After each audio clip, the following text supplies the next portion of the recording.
हर वो खबर जो सीधे जुड़ी है आपसे। देखिए हमारे साथ लाइव 50 में।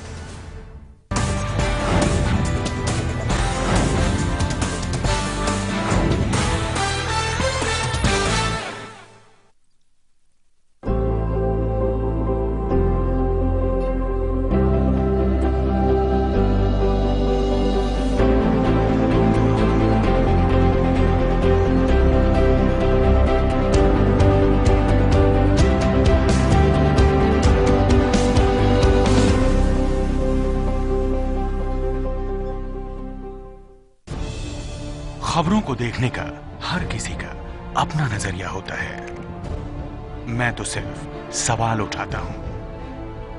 आपके सवाल, आपकी आवाज बनकर। लाइव इंडिया, खबर हमारी, फैसला आपका।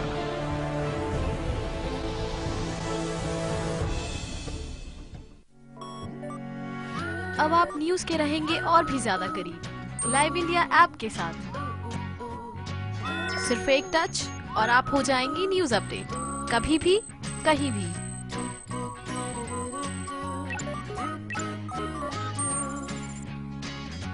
लाइव इंडिया ऐप हथेली पर दुनिया। डाउनलोड करें गूगल प्ले स्टोर और ऐप स्टोर से।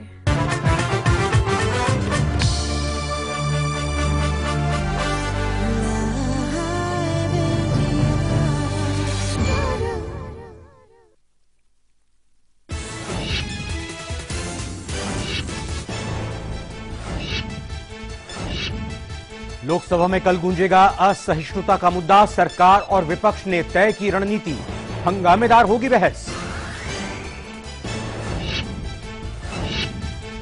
पीएम की सोनिया से चाय पर चर्चा के बाद संसद में गतिरोध दूर होने के आसार। वेंकैया को उम्मीद इसी सत्र में पास होगा जीएसटी बिल।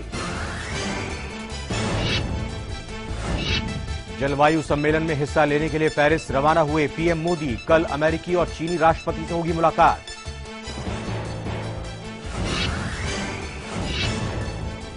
मन की बात में पीएम ने जताई जलवायु परिवर्तन पर चिंता। शरद यादव का मोदी पर हमला, काम की बात करें पीएम।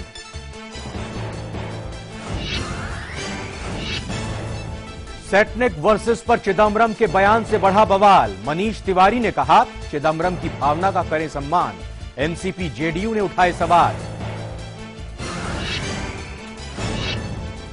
दिल्ली विधानसभा में कल पेश हो सकता है आपका लोकपाल बिल। प्रशांत भूषण ने सदन के बाहर प्रदर्शन का किया ऐलान। नेपाल और भारत के बीच बढ़ी तलखी। भारतीय न्यूज चैनल्स के किए गए बैन। दबाव बढ़ने के बाद एसएसबी के 13 जवान हुए रिहा। और पाक पीएम के बिना शर्त बातचीत के ऐलान में भारत को नहीं दिखी शराफत। बीजेपी ने ऐलान को बताया हवा हवाई।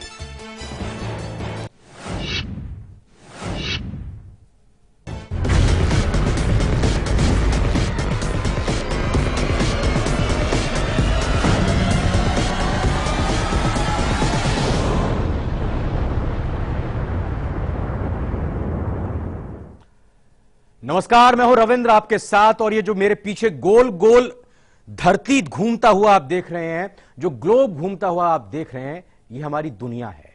और इस पूरी दुनिया पर इन दिनों एक ऐसा खतरा मंडरा रहा है जो पूरी की पूरी इस धरती की ही नहीं बल्कि पूरी कायनात को निगलने की कोशिश में है। पिछले काफी सालों से यह खतरा दुनिया के एक एक देश पर बरकरार है। यह एक ऐसा खतरा है जिसे पूरी दुनिया मिलकर ही खत्म कर सकती है।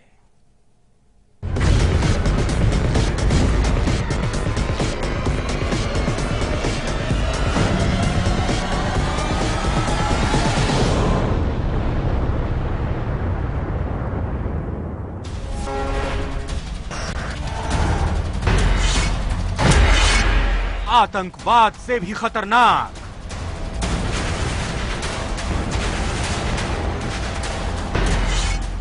सुनामी से भी बड़ा,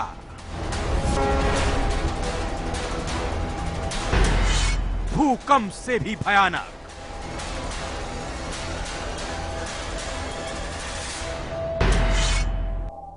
बाढ़ से भी भयावह,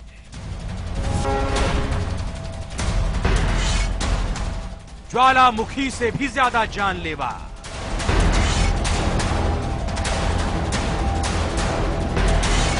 दुनिया पर सबसे बड़ा खतरा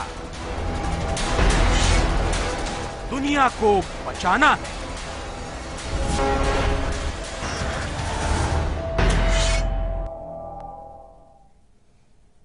दुनिया पर महाखतरा और इसीलिए दुनिया को है बचाना। जी हां, जिस खतरे की आहट पिछले कई सालों से हम और आप महसूस करते आ रहे हैं, वो खतरा अब हर एक आदमी के दरवाजे पर दस्तक दे रहा है। इस खतरे से निपटने के लिए दुनिया भर के तमाम 196 देश सोमवार से पेरिस में जुटेंगे ताकि इस खतरे को समय रहते ही खत्म किया जा सके। ठीक समझा आपने, हम बात कर रहे हैं ग्लोबल वार्मिंग की। भारत के प्रधानमंत्री नरेंद्र मोदी पेरिस के लिए रवाना हो चुके हैं और दुनिया भर के 196 देश कल से इस मुद्दे का हल निकालने के लिए एक बैठक करेंगे।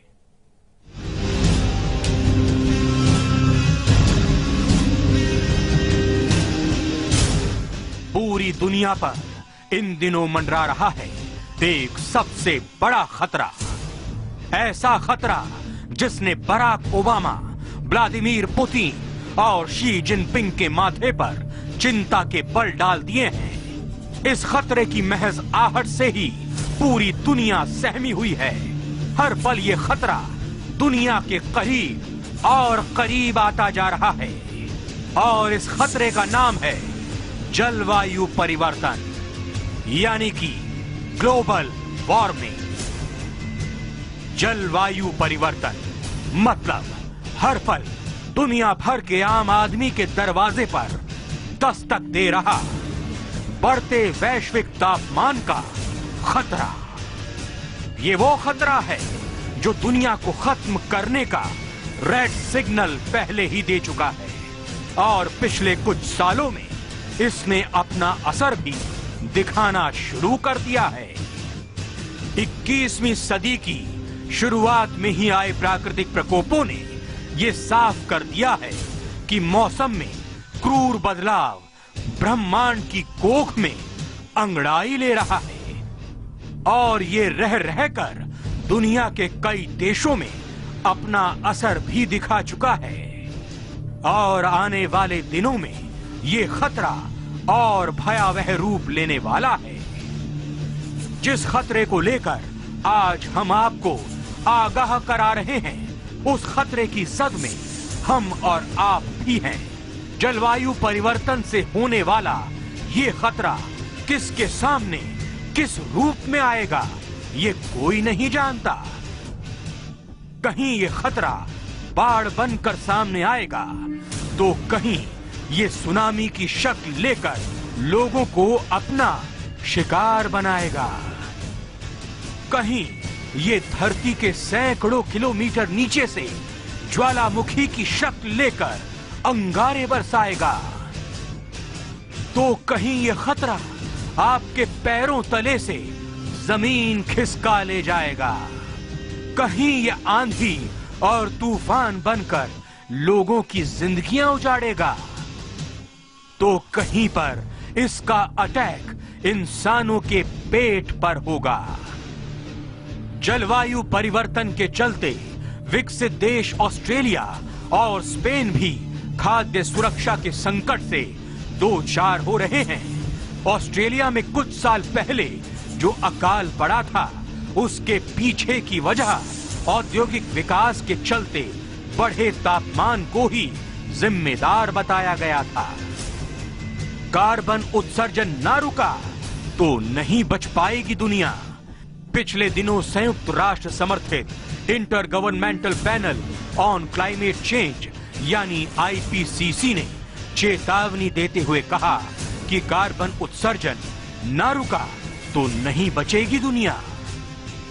दुनिया को खतरनाक जलवायु परिवर्तनों से बचाना है तो जीवाश्म ईंधन के अंधाधुंध इस्तेमाल को जल्द ही रोकना होगा।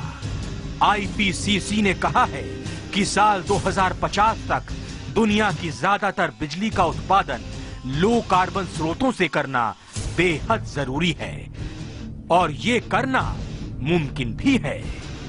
इसके बाद बगैर carbon capture and storage CCS के जीवाश्म ईंधन का साल 2100 तक पूरी तरह से इस्तेमाल बंद करना होगा। ग्लोबल वार्मिंग को लेकर विशेषज्ञों का यह अनुमान भी है कि दुनिया भर में 2050 तक करीब 25 करोड़ लोगों को अपने मूल निवास स्थानों से पलायन के लिए मजबूर होना पड़ेगा। यानी साफ है कि वक्त रहते दुनिया के सामने मुंह बाए इस खतरे से निपटने के इंतजाम नहीं किए गए तो वो दिन दूर नहीं जब दुनिया का अस्तित्व बस इतिहास की कहानियां बनकर रह जाएंगी, जिसे सुनने और सुनाने वाला भी कोई नहीं होगा। Bureau report, live India. और जलवायु परिवर्तन के इसी संकट, इसी अंदेशे को लेकर विकसित और विकासशील देश एक दूसरे पर आरोप भी मरते रहे हैं, लेकिन विकासशील देशों ने खुद कार्बन उत्सर्जन को कम करने की पहल की है। एक नजर डालते हैं किन किन देशों ने कार्बन उत्सर्जन को कम करने की एक पहल की है। तो इन देशों में चीन का नाम सबसे पहले आता है, जो मौजूदा कार्बन उत्सर्जन 6.01 बिलियन टन कर रहा था, अनुमानित 24 बिलियन टन हो जाएगा और इसमें कटौती कही जा रही है कि 18 से 22% की करेंगे। भारत की बात की जाए तो मौजूदा कार्बन उत्सर्जन भारत की तरफ से 1.5 बिलियन टन में है, 5.5 का अनुमानित है और 13 से 18% कम करने की बात है। ब्राजील 0.35 मौजूदा स्तर है इसका, 1.5 अनुमानित स्तर आंका जा रहा है, लेकिन कटौती करने का जिक्र ब्राजील की तरफ से 36 से 38% किया जा रहा है।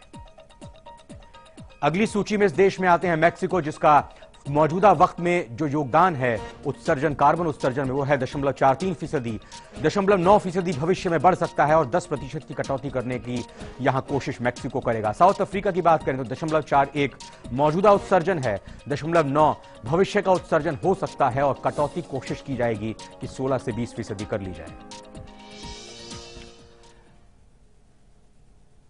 तो जलवायु परिवर्तन पर पेरिस में शिखर सम्मेलन होने जा रहा है और हर देश जलवायु परिवर्तन से परेशान है, लेकिन जब कार्बन उत्सर्जन कम करने की बात की जाती है तो विकसित और विकासशील इन दो खेमों में तमाम देश बढ़ जाते हैं। लेकिन भारत का यह कहना है कि एक दूसरे से आरोप मढ़ने से तो बेहतर होगा कि इसके लिए मिलकर तमाम देश कदम उठाएं।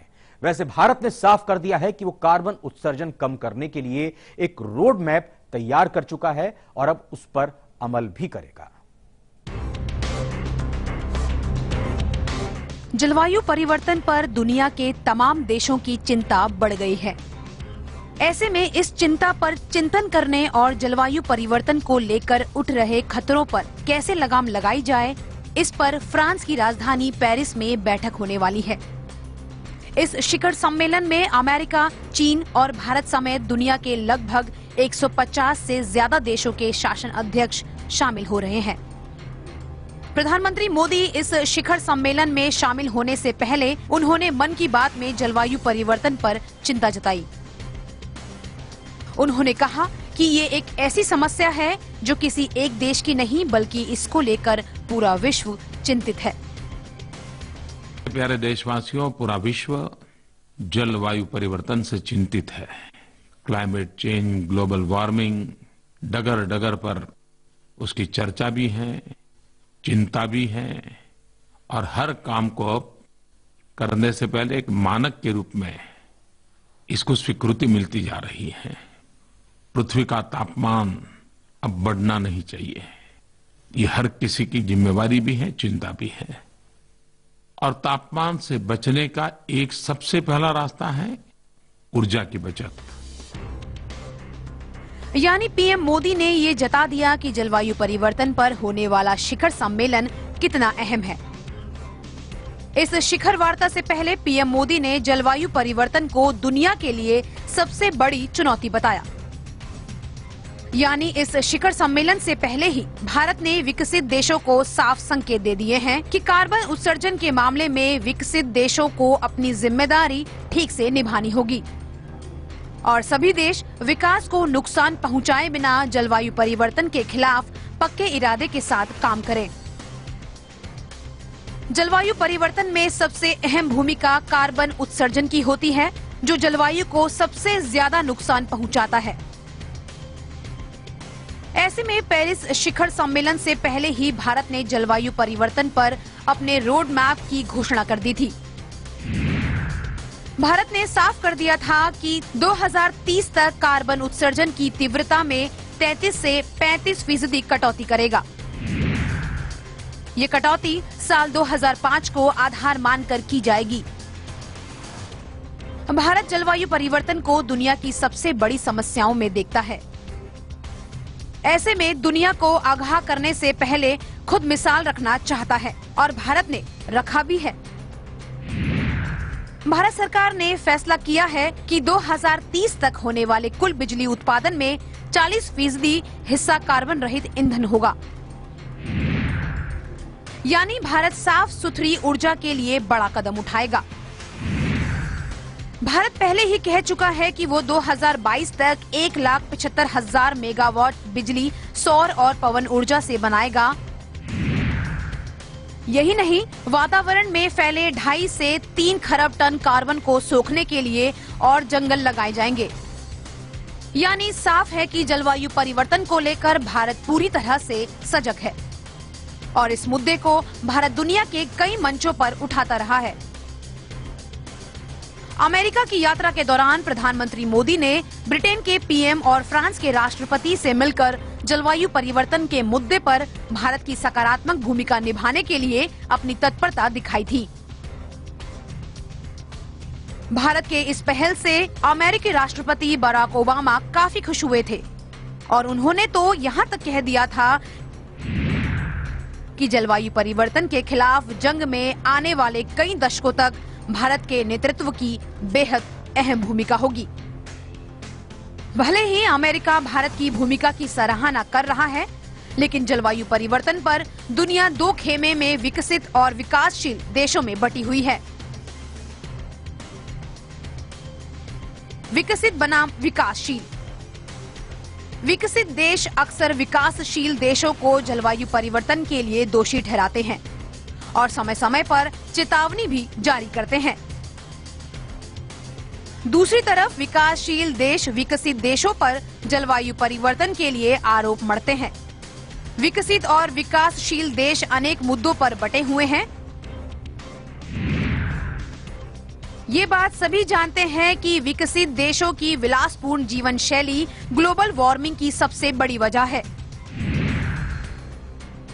अभी भी एक औसत अमेरिकी का सालाना ग्रीन हाउस गैस उत्सर्जन भारतीय नागरिक के मुकाबले 11 गुना अधिक है।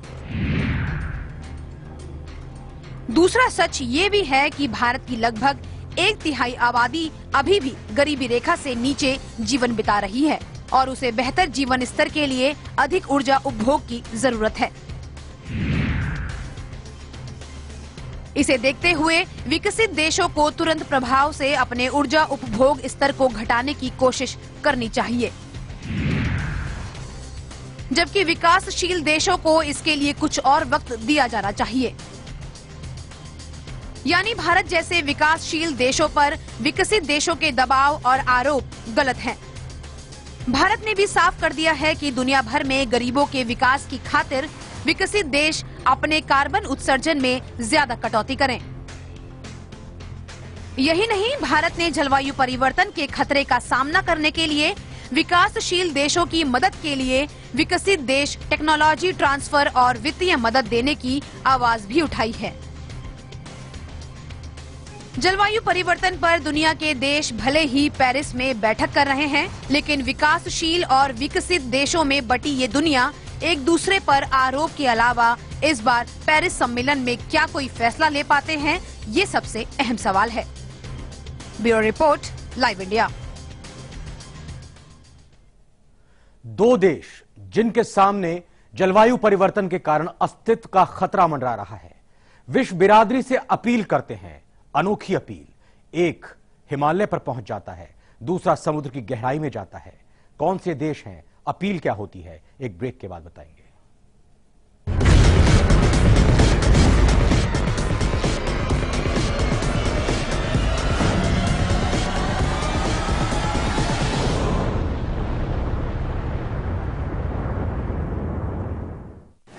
पीहड़ों में अब डाकू नहीं, सौदागरों का राज। चंबल के सफेद डाकू।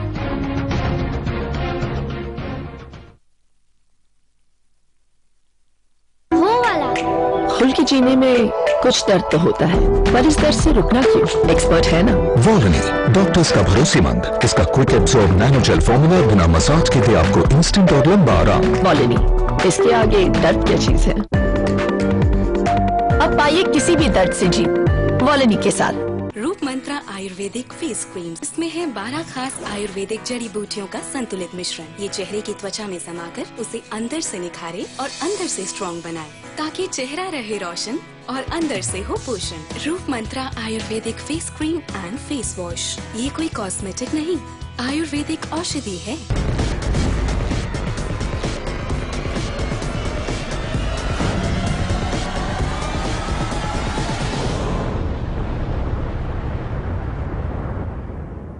दुनिया पर किससे महाखतरा है यह तो हमने जाना, दुनिया को बचाना है यह भी हमने समझने की कोशिश की।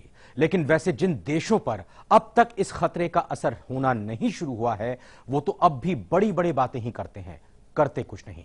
लेकिन कुछ देश ऐसे भी हैं जिन पर ग्लोबल वार्मिंग का असर साफ साफ दिखाई दे रहा है। आपको जानकर हैरानी होगी, लेकिन यह सच है कि अगर ग्लोबल वार्मिंग की यही रफ्तार रही तो अगले 50 सालों में, जी हां, ज्यादा दूर नहीं है, दशकों की बात नहीं हो रही, सदियों की बात नहीं हो रही, बल्कि सिर्फ अगले 50 सालों में ही दुनिया के नक्शे से मालदीव जैसा देश गायब हो जाएगा। और ऐसा ही खतरा भारत के पड़ोसी मुल्क नेपाल पर भी मंडरा रहा है। नेपाल जो कि हिमालय से ढका हुआ है, हिमालय के किनारे बसा हुआ है, वहां पर भी इस तरह का खतरा है। खतरा एक तरफ पहाड़ पर है कि कहीं बर्फ ना पिघल जाए और पूरा का पूरा मुल्क बर्फ से निकलने वाली नदियों में ना बह जाए, तो खतरा दूसरी तरफ उन देशों पर भी है, जैसे मालदीव का जिक्र यहां पर किया, जहां पर समुद्र है और समुद्र के साथ साथ पानी का स्तर अगर बढ़ता जाएगा तो मालदीव नहीं रहेगा, यह देश खत्म हो जाएगा।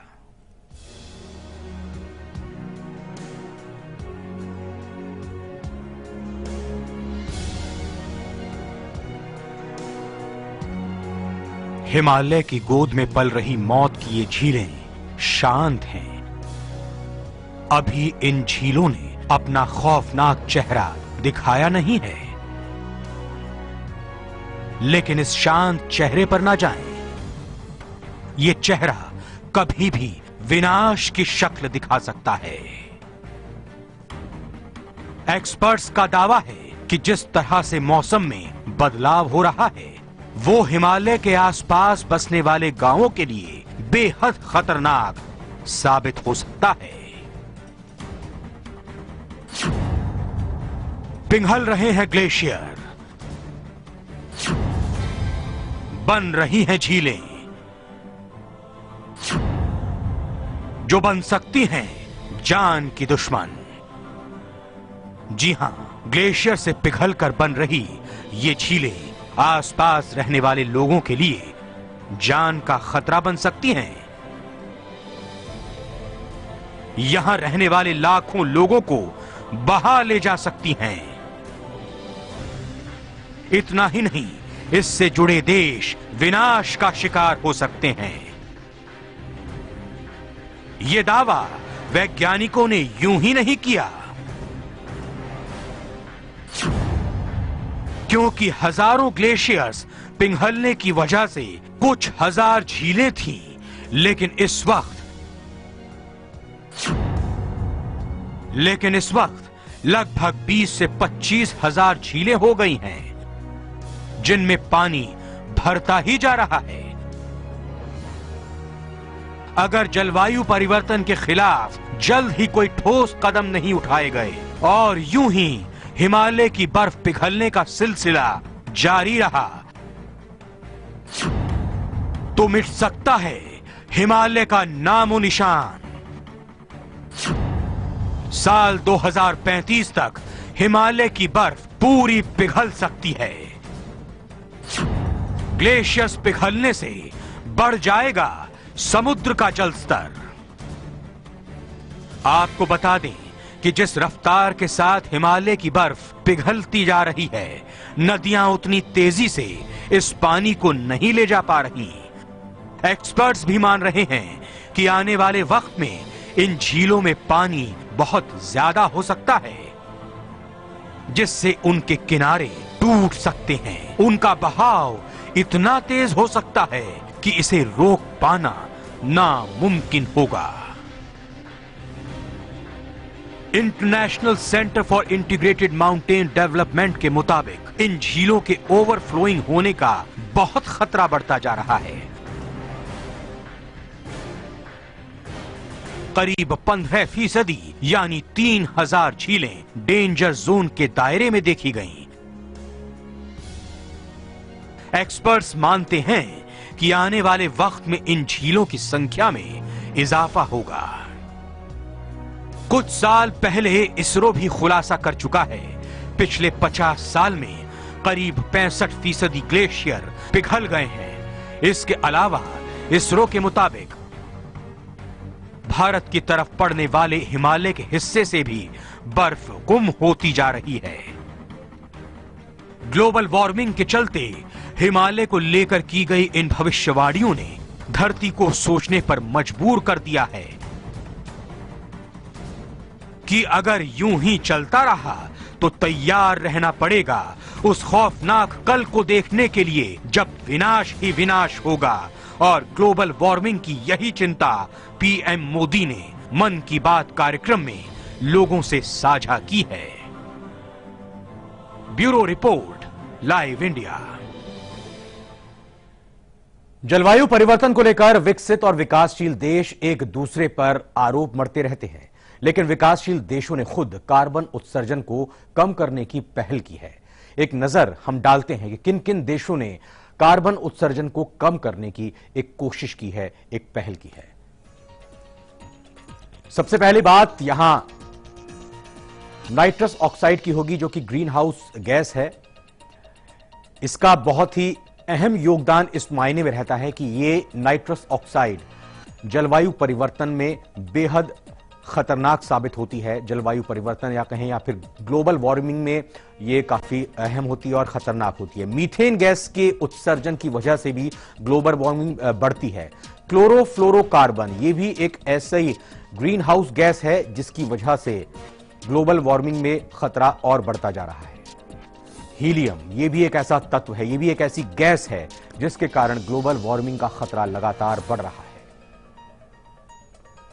यही नहीं, इसके अलावा टेट्राफ्लोरोमीथेन ये भी एक ऐसी ग्रीन हाउस गैस खतरनाक तरीके से हमारी जलवायु में फैल रही है जिसकी वजह से हमें दिक्कतों का सामना करना पड़ रहा है। इसके अलावा सल्फर हेक्साफ्लोराइड,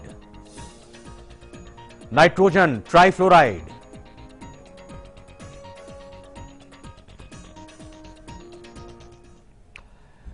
तो कहा जाता है कि इस धरती का जो 70% हिस्सा है वो नीला है, वो पानी से ढका हुआ है, और जो बाकी 30% हिस्सा है वहां हम और आप रहते हैं। लेकिन अगर जलवायु परिवर्तन को सुधारने के लिए, उसे संभालने के लिए कोई अहम कदम नहीं उठाया गया तो हो सकता है कि जो 30% हमारा हिस्सा है उस पर भी पानी का कब्जा हो जाए। सोचना होगा हम सबको मिलकर। नमस्कार।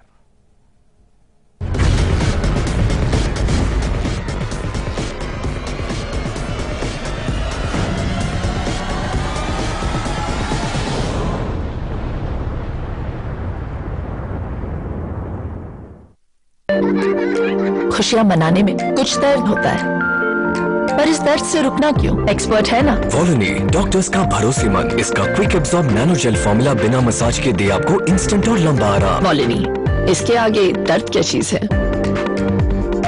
अब दर्द से जीत सिर्फ 10 रुपए में। कैसा हो हमारा घर, जो घर से बढ़कर हो, सुकून और खुशी के साथ एक पहचान हो।